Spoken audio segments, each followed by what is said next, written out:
বরিশালে মেহেন্দিগঞ্জে ৫ আগস্ট জুলাই গণঅভ্যুত্থান দিবস উপলক্ষে উপজেলা বিএনপির উদ্যোগে এক বর্ণাঢ্য বিজয় মিছিল ও পথসভা অনুষ্ঠিত হয়েছে।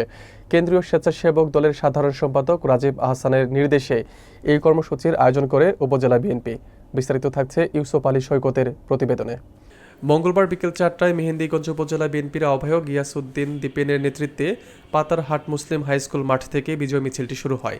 মিছিলটি পাতারহাট বন্দরের প্রধান সড়ক প্রদক্ষিণ করে পুনরায় হাইস্কুল মাঠে এসে পথসভায় মিলিত হয়। পথসভায় শহীদদের স্মরণে আলোচনা সভা অনুষ্ঠিত হয়। এতে প্রধান অতিথি হিসেবে বক্তব্য রাখেন গিয়াসউদ্দিন দীপেন। বিশেষ অতিথি হিসেবে বক্তব্য দেন সদস্য সচিব শিহাব আহমেদ সেলিম, যুগ্ম আহ্বায়ক আসাদুজ্জামান মুক্তা, জেলা যুবদলের আহ্বায়ক সালাউদ্দিন পিপলু ও পৌর বিএনপির আহ্বায়ক সৈয়দ রিয়াজ শাহিন লিটন। আলোচনা সভা শেষে শহীদদের আত্মার মাগফিরাত কামনা করে দোয়া ও মোনাজাত করা হয়। অনুষ্ঠানে উপজেলার বিভিন্ন ইউনিয়ন ও ওয়ার্ড পর্যায়ের নেতাকর্মীরা অংশগ্রহণ করেন।